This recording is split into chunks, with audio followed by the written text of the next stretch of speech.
Good morning, and welcome to Redeemer Lutheran Church. I'm Pastor Gary Lodeholt. As we wrap up this week of looking at some miracles of Jesus that aren't in our Sunday lectionary, and so we don't talk about them very often, today we come to one of the miracles in the Gospel of John, and right away we are dealing with a different kind of story than any of the others we have looked at this week.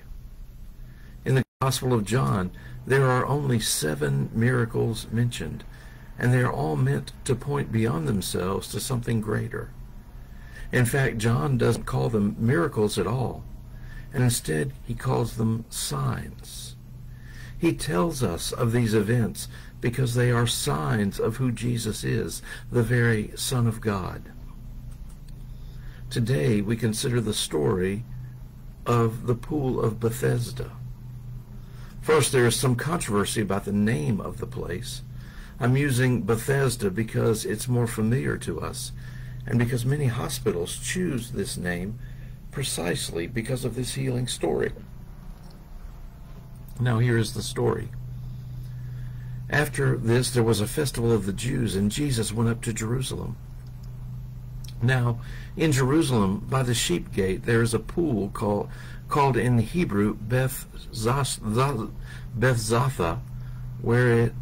which has 5 porticos. In these lay many invalids, blind, lame, and paralyzed. One man was there who had been ill for 38 years. When Jesus saw him lying there and knew that he had been there a long time, he said to him, "Do you want to be made well?" The sick man answered him, "Sir, I have no one to put me into the pool when the water is stirred up, and while I am making my way, someone else steps down ahead of me." Jesus said to him, "Stand up, take your mat, and walk." At once the man was made well, and he took up his mat and began to walk. Now that day was a Sabbath. Let's get rid of the last part first. John makes it clear that all this happened on a Sabbath day, and if you read on, others see the man carrying his mat on a Sabbath, something that would normally not be allowed, and so they questioned him about it, and Jesus is embroiled in another controversy about working on the Sabbath, and we've already talked about that several days this week. So let's look a little deeper at the events that happened in the healing itself, and a little background. I've been to this pool and looked at the water. In those days, invalids in Jerusalem would make their way to this pool because on occasion air would come up from the bottom and the water would bubble. They understood that to mean that an angel had stirred the water, and they further believed that the first person to get into the water after it had been stirred would be healed. So the invalids gathered around this pool of water day after day, waiting for their opportunity. When Jesus came along, he saw a man who had been there for 38 years, indicating that his paralysis was a permanent condition. And then Jesus asked him an intriguing question. Do you want to be healed? Now, at first we might think that to be an odd question. We would think that anyone might want to be cured of their paralysis. And yet, I have known people who seem to enjoy their illnesses and the attention it brought them.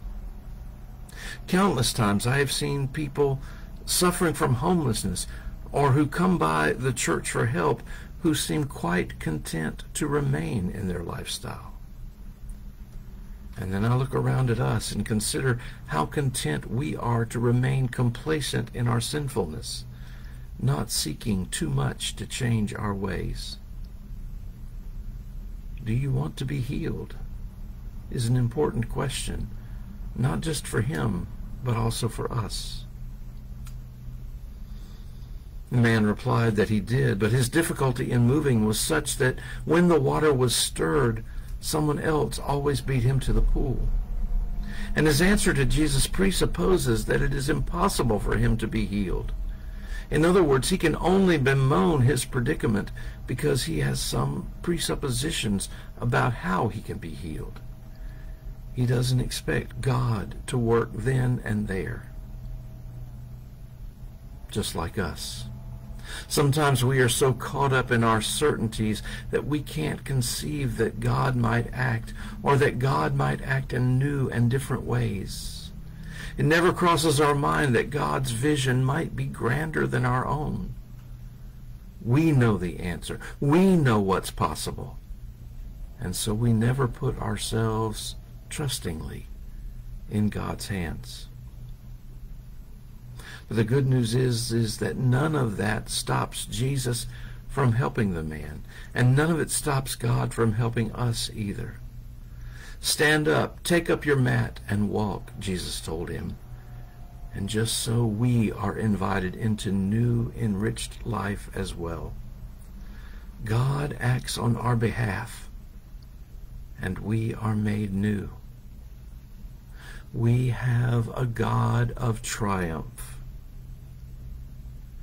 May our lives themselves be a sign that Jesus is Lord.